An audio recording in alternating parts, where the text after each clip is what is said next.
भारत और यूरोप के बीच में डील होने से सबसे ज्यादा इस वक्त अगर कोई बेचैन है तो नाम आप भी जानते हैं।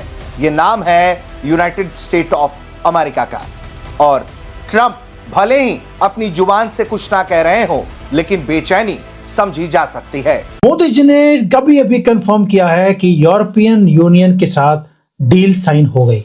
और डोनाल्ड ट्रंप इतना भड़क क्यों रहा है भाई? ऐसा लगता है जैसे कि कोई स्ट्रीट डॉग पागल हो गया हो।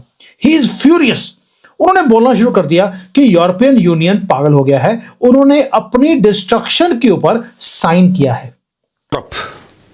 यूरोप के साथ भारत के पहले भी काफी चैलेंजेस रह चुके हैं, लेकिन आज की तारीख में डोनाल्ड ट्रंप ने इतना परेशान करा, इतना ज्यादा परेशान करा। यार देखिए ना, जो अमेरिका का दुश्मन है, जिसको अमेरिका का स्टेट कहता है कि दुश्मन है, रशिया, चाइना, उनके साथ तो बिल्कुल बिछ जाता है डोनाल्ड ट्रंप कि जैसे पता नहीं इसके रिश्तेदार होंगे या कोई सगा भाई इसका होगा। Is this under American pressure के इंडिया और यूरोप इकट्ठे आ रहे हैं? आपको लगता है कि इस चीज ने फोर्स किया है दोनों पार्टीज को कि जो 20 साल से फ्री ट्रेड एग्रीमेंट चल रहे थे वो अभी कंक्लूड कर लिए? इस पे एक तो ये करें कि ये अंडर अमेरिकन प्रेशर है, क्योंकि भारत और यूके के बीच में कई सारे बड़े अहम मुआहदे होने वाले हैं, जिसमें ट्रेड डील की तो काफी लंबे समय से चर्चा है, लेकिन डिफेंस भी एक इसमें एक अहम एस्पेक्ट है जिसपे बहुत ज्यादा चर्चा नहीं हो रही है। लेकिन ट्रेड डील जो भारत और यूके के बीच में हो रही है, जिसको दावोस में उर्सुला वॉन डर ने मदर ऑफ ऑल डील्स कहा, बल्कि जितने भी ईयू लीडर्स हैं और अलग कंट्रीज के जो उन्होंने भी इस डील को लेकर ग्लोबली एक ऐसा माहौल बन चुका है भारत और ईयू के बीच। और भारत यूरोप ने जिस तरह से अमेरिका को बिना नाम लिए नसीहत दी है, पीएम नरेंद्र मोदी ने जिस तरह से टीका टिप्पणी की है, और तो और जिस तरह से यूरोपीय कमीशन की अध्यक्ष उर्सुला वॉन डेर लेyen ने भी ट्रंप का बिना नाम लिए टिप्पणी किया है, वो बहुत महत्वपूर्ण हो जाता है। जय साथियों, इस बार गणतंत्र दिवस पर भारत ने यूरोपीय यूनियन को आमंत्रित किया था अपने मेहमान के तौर पर। और साथियों, ये बात अमेरिका को भी हजम नहीं हो पाया और अमेरिका को ये लगने लगा कि साथियों अगर जल्दी से उन्होंने कुछ कदम नहीं उठाया तो भारत और यूरोप और करीब आ जाएंगे।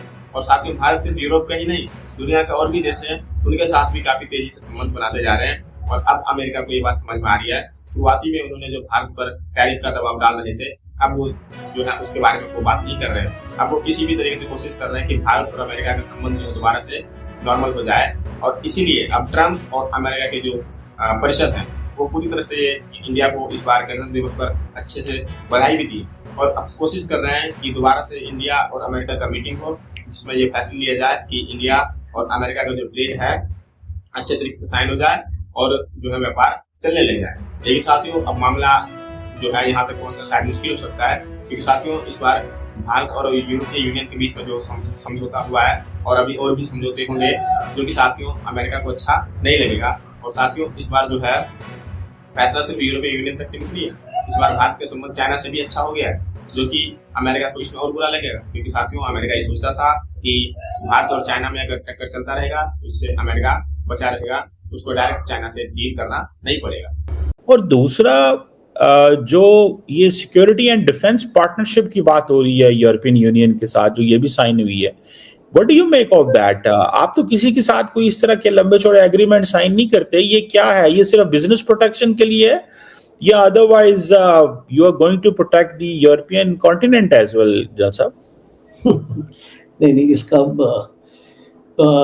इसका इंटरप्रिटेशन ये नहीं है, बट ठीक है,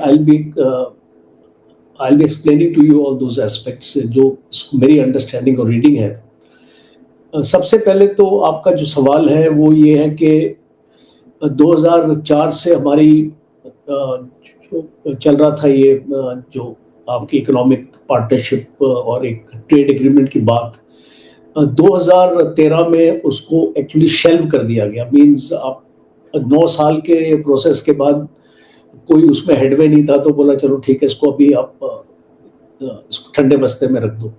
अब ऑल ऑफ अ सडन हम देखें, because this is a development which is may be last 1 year, I will say that last 1 year और slightly less than 1 year।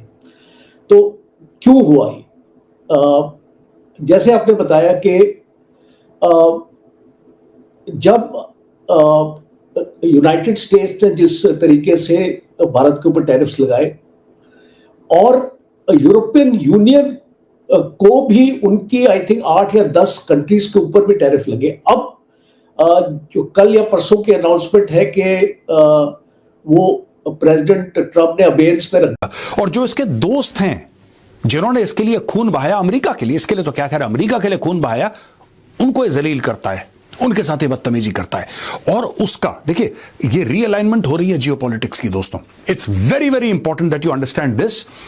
Successful India makes world stable, EU chief before mother of all trade deals.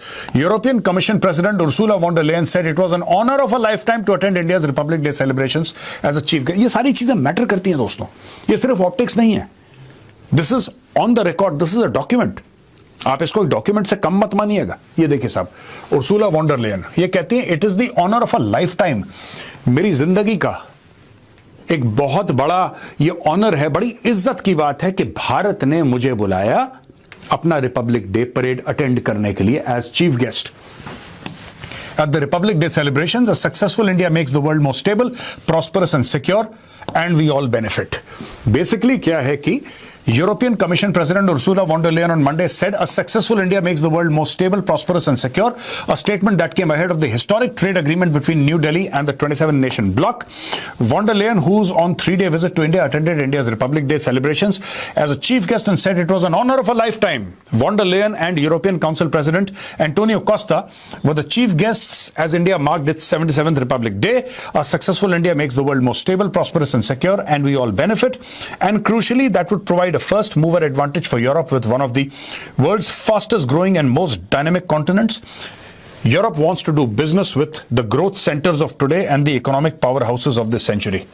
The European Union is India's biggest trade partner, with bilateral trade and goods recording USD 135 billion in the financial year 2023-24. देख लीजिए साहब, ये कहते हैं कि growth engine दुनिया की economy का कौन सा है? Which are the growth engines of the future? आज के ग्रोथ इंजन और कल के ग्रोथ इंजन कौन से हैं? हम उनके साथ डील करना चाहते हैं भाई। देखिए इसमें दो पहलू हैं और ये एनालिसिस की बात है दोस्तों, राइट? यहां पे ये सब के सब ट्रंप के सताए हुए हैं, सब के सब। मार्क कार्नी कभी, ये कनाडा के प्राइम मिनिस्टर की बात कर रहा हूं, जिंदगी में कभी ये चाइना के साथ डील साइन नहीं करता। इसको मजबूर कर दिया ट्रंप ने, इतना मजबूर कर दिया कि उसने बोला नहीं यार अब मेरी बस है। उसने हाथ जोड़ लिया, गया चाइना के साथ डील वील साइन करी, शी जिनपिंग के साथ फोटो खिंचाई, एंड ऑफ स्टोरी। ये क्या कह रहे हैं?